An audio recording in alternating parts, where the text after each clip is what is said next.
আমাকে করতেছে, আমি ওকে করছে, এটা তো স্বাভাবিক হতেই পারে। চাইতো আমিও যাইতাম, মানে আপু সেই যাইতাম, দুজনে একসাথেই যাইতাম। অনেকবার করছে, আমার বাসায় করছে অনেকবার। একটি এনজিও থেকে 50,000 টাকা লোন নেন এই নারী। লোন নেয়ার সুবাদে মাঠকর্মী মশিউরের সাথে পরিচয় হয় তার। পরিচয়ের এক পর্যায়ে কিস্তির টাকা তুলতে স্বামী পরিত্যক্তা এক সন্তানের এই জননীর বাড়িতে নিয়মিত যাতায়াত করতেন মশিউর। আমি ওনার কাছ থেকে 50,000 টাকা লোন উঠাইছিলাম, মাসে 5,500 টাকা কিস্তি নিত মাসে। সমিতির টাকা আনতে মনে করেন সন্ধ্যার পরে বেশিরভাগ যাইতো। এরপর ধীরে ধীরে এই নারীর সাথে সখ্যতা গড়ে তোলেন তিনি। সখ্যতার এক পর্যায়ে সম্পর্ক গভীর হলে পরক্রিয়ায় জড়িয়ে পড়েন। কিস্তির টাকা ওঠানোর নাম করে নিয়মিত এই নারীর ঘরে প্রবেশ করতেন মশিউর। এরপর দুজনেই মেটাতেন তাদের শারীরিক চাহিদা।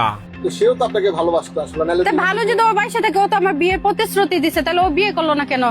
তো এই ভিডিওতে দেখা যাচ্ছে তো আপনিও তাকে কিস করছেন, সেও আপনাকে কিস করছে। ভালোবাসি দেখে তো, এটা তো হচ্ছে বিয়ের প্রলোভনা দেখাই তো।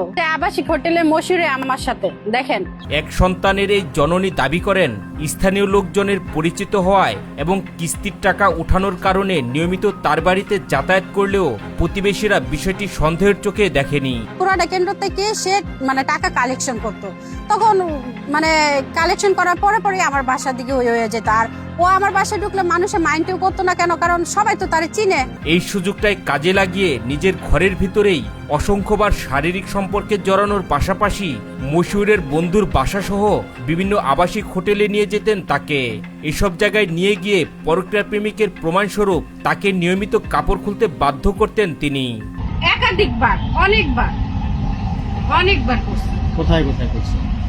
আমার বাসায় করছে অনেকবার, কিস্তি চলে আমার বাসায় গেছে। তারপরে মাইমাসিং তাজমহল রোড, ওখানে গাঙ্গিনাপার না কি জানি বলো, ওখানে হোটেল আছে, ওখানে নিয়ে গেছে 3-4 বার।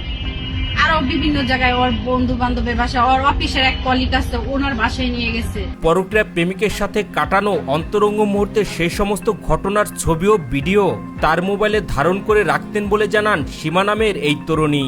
এই যে ছবিগুলা, আপনাকে কিস করতেছে এমন সময় ছবি দেখে? জি জি জি, মশিউর ছেলের নাম। তো আপনার সাথে যখন শারীরিক সম্পর্ক করেছে তখন কি ভিডিও আছে কিনা? জি, ভিডিও আছে। প্রেমিকের মধু খাওয়া শেষ, এরপর চিরাচরিত সেই গল্প। বিয়ের জন্য প্রেমিক মশিউরকে চাপ দিলে এক সন্তান সহ বিবাহিত মেয়েকে সে কখনোই বিয়ে করবে না বলে সীমাকে সাফ জানিয়ে দেন। এখন সে যে আমার বিয়ে করবে না ভালো কথা, তাইলে সে আমার ইজ্জত নষ্ট করছে। তুমি বিয়ে করো না, তোমার তো জানি না শুনে পাটা ফালাইবা উচিত ছিল। এই তরুণী জানান বিষয়টি মশিউরের পরিবারকে জানানোর পর আপোষ মীমাংসার কথা বলে তাদেরকে ডেকে নেয়। প্রেমিকের কথায় সরল মনে সেখানে যাবার পর তার উপর শারীরিক ও মানসিক নির্যাতন করা হয় বলে অভিযোগ তার। স্ট্যাম্পে স্বাক্ষর দিয়ে সেখান থেকে কোনো রকমে প্রাণে বেঁচে ফিরেছেন বলে দাবি করেন তিনি।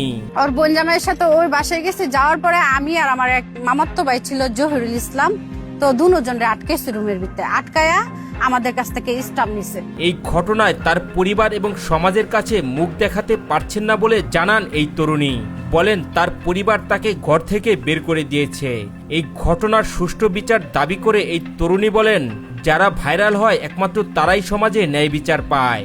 বা আমি সবকিছু আপনার উজাড় করে দিলাম, আপনি যদি ভালো হয়ে থাকেন, সঠিক হয়ে থাকেন, আপনি কেন আসবেন আমার কাছে? এদিকে পরক্রিয়া প্রেমিক মশিউরের এসব প্রতারণা মেনে নিতে না পেরে আইনের আশ্রয় নেন এই তরুণী।